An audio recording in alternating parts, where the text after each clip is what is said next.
Halo, bertemu lagi. Di video ini kita akan sama-sama belajar dan latihan soal tentang pemerintahan daerah part 2 ya. Ini video lanjutan dari video sebelumnya. Jadi, selamat belajar. Ayo kita mulai. Soal pertama, jumlah anggota DPRD Provinsi Bengkulu periode 2019-2024 berjumlah 45 orang. Berapakah jumlah komisi DPRD tersebut? A. 3, B. 4, C. 5, D. 6, E. 7. Jadi jawabannya B. 4 komisi. Jadi DPRD ini ada dua tipe atau jenis lah ya. Tipe yang pertama itu beranggotakan 35 orang sampai 55 orang. Dan tipe yang kedua beranggotakan lebih dari 55 orang. Untuk yang 35 sampai 55 itu ada 4 komisi. Dan untuk yang lebih dari 55 itu ada 5 komisi. Untuk penentuannya mungkin dilihat dari luas wilayahnya ya, atau jumlah penduduknya.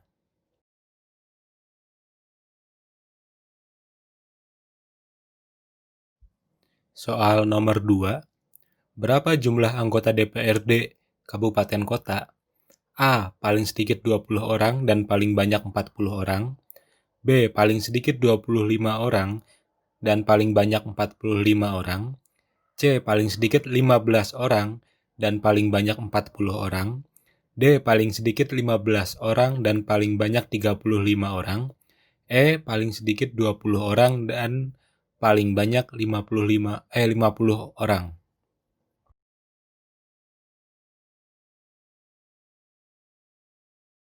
Jawabannya E. Paling sedikit 20 orang dan paling banyak 50 orang.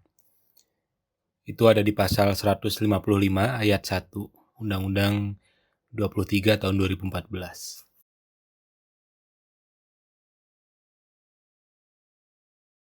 Lanjut soal 3. Di bawah ini merupakan perangkat daerah provinsi, kecuali A. Dinas Lingkungan Hidup, B. Balai Konservasi Sumber Daya Alam, C. Badan Perencanaan Pembangunan Daerah, D. Sekretariat Daerah, E. Badan Pengelolaan Keuangan dan Aset Daerah.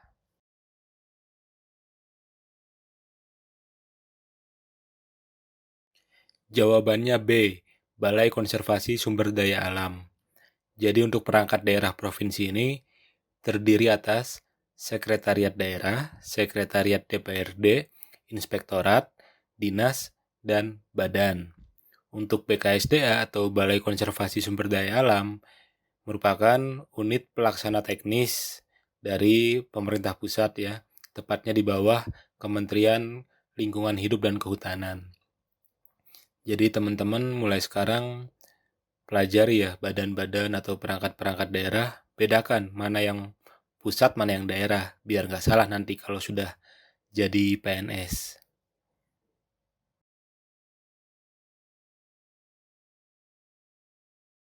Soal 4, Pak Ucup merupakan seorang pegawai negeri sipil daerah yang mempunyai tugas membantu kepala daerah dalam penyusunan kebijakan dan pengoordinasian administratif terhadap pelaksanaan tugas perangkat daerah serta pelayanan administratif.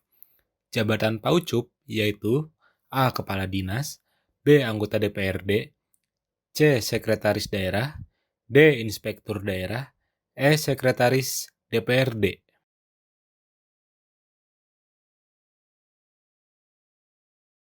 Jadi jabatan Pak Ucup ini Sekretaris Daerah atau Sekda ya. Di pasal 213 ayat 2 dijelaskan, Sekretaris Daerah mempunyai tugas membantu kepala daerah dalam penyusunan kebijakan dan pengordinasian administratif terhadap pelaksanaan tugas perangkat daerah serta pelayanan administratif.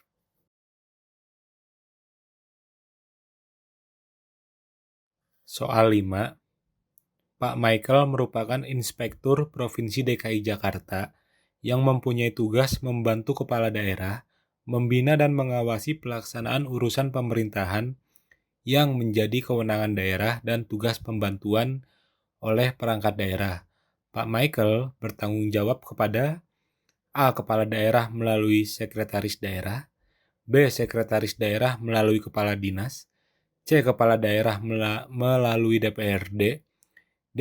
Kepala daerah melalui sekretaris DPRD, E. DPRD melalui sekretaris daerah.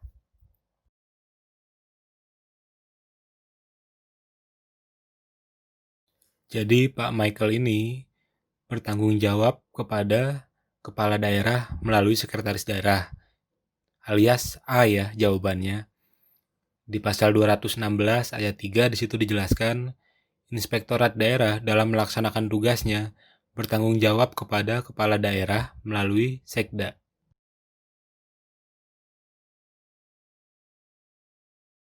Soal 6. 1. Mengoordinasikan kegiatan pemberdayaan masyarakat. 2. Mengoordinasikan upaya penyelenggaraan ketentraman dan ketertiban umum.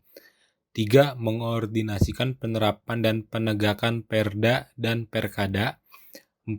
Mengoordinasikan penyelenggaraan kegiatan pemerintahan yang dilakukan oleh perangkat daerah di kecamatan.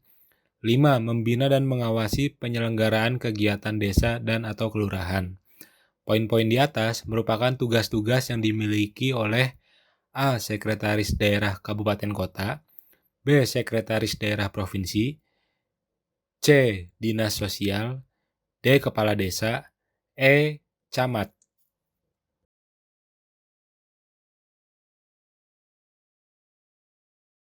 Jadi jawabannya E ya, camat. Bisa dilihat di pasal 225 ayat 1.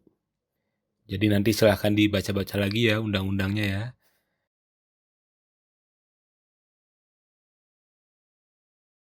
Soal 7.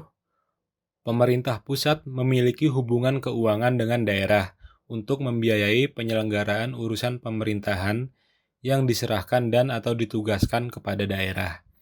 Hubungan keuangan dalam penyelenggaraan urusan pemerintahan yang diserahkan kepada daerah meliputi kecuali A. Pemberian sumber penerimaan daerah berupa pajak daerah dan retribusi daerah, B. Pemberian dana bersumber dari perimbangan keuangan antara pemerintah pusat dan daerah, C. Pemberian akses terhadap daerah untuk melakukan pinjaman langsung luar negeri, D. Pemberian dana penyelenggaraan otonomi khusus untuk pemerintahan daerah tertentu yang ditetapkan dalam undang-undang, E.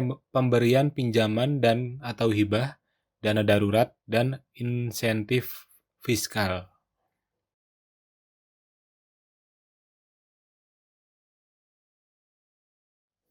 Jawabannya C, yaitu pemberian akses terhadap daerah untuk melakukan pinjaman langsung luar negeri. Jadi untuk pinjaman luar negeri yang dilakukan daerah itu harus melalui persetujuan pemerintah pusat. Hal ini dilakukan untuk mencegah daerah melakukan atau membuat kesepakatan yang dapat merugikan negara atau daerahnya di kemudian hari. Ini teman-teman bisa pelajari ya Undang-Undang 33 tahun 2004 tentang perimbangan keuangan antara pemerintah pusat dan daerah. Ini penting nih. Ini bekal untuk jadi PNS. Kalau pejabat-pejabat nih harus menguasai ini.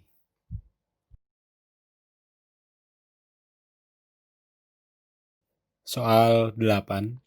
Dana yang bersumber dari pendapatan APBN yang dialokasikan dengan tujuan pemerataan kemampuan keuangan antar daerah untuk mendanai kebutuhan daerah dalam rangka pelaksanaan desentralisasi merupakan pengertian dari A. Dana bagi hasil, B. Dana alokasi umum, C. Dana alokasi khusus, D. Dana desa, E. Dana otonomi khusus.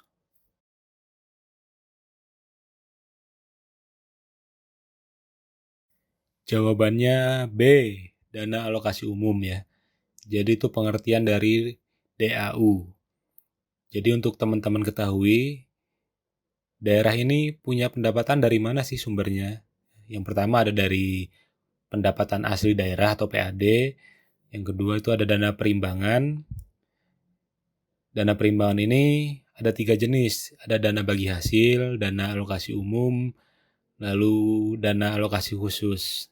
Itu teman-teman juga harus dipelajari ya, dipahami.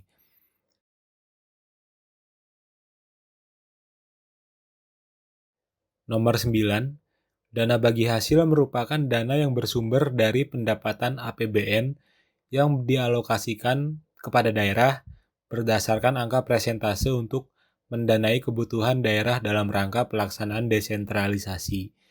Dana bagi hasil yang bersumber dari sumber daya alam meliputi kecuali A.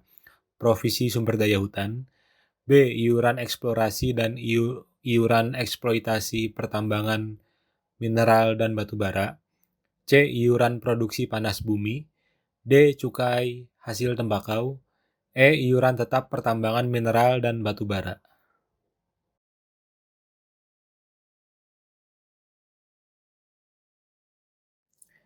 Jawabannya D ya, cukai hasil tembakau. Jadi cukai hasil tembakau ini merupakan DBH yang bersumber dari cukai.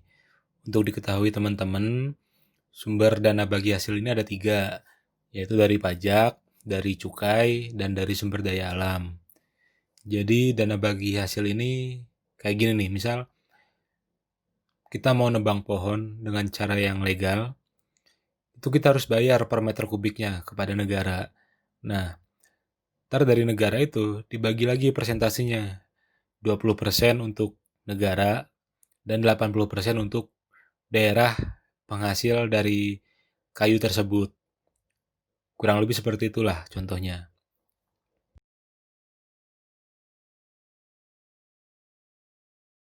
Soal 10 atau soal terakhir. Perusahaan umum daerah adalah A. BUMD yang berbentuk perseroan terbatas yang modalnya terbagi dalam saham yang seluruhnya atau paling sedikit 51% sahamnya dimiliki oleh daerah. B. BUMD yang seluruh modalnya dimiliki oleh satu daerah dan tidak terbagi atas saham. C. BUMD yang seluruh atau sebagian modalnya dimiliki oleh beberapa daerah. D. BUMD yang modal dan jumlah pemegang sahamnya memenuhi kriteria tertentu. E. BUMD yang melakukan penawaran umum di pasar modal.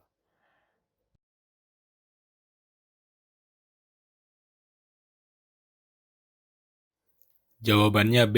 BUMD yang seluruh modalnya dimiliki oleh satu daerah dan tidak terbagi atas saham. Jadi teman-teman juga bisa pelajari ya perbedaan persero dengan perum atau perusahaan umum.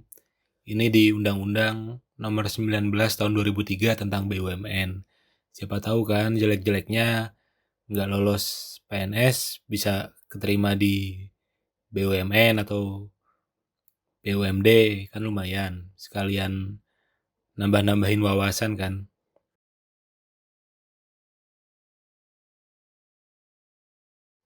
Ya, itu tadi 10 soal sudah kita bahas dan semoga teman-teman bisa memahaminya ya dan bisa bermanfaat. Jangan lupa like dan subscribe. Saya doain deh yang like dan subscribe. Saya doain semoga lolos dapat NIP. Atau saya doakan yang terbaik lah untuk teman-teman ya. Jadi terima kasih sudah menyaksikan. Semoga bermanfaat. Sampai bertemu di video lainnya.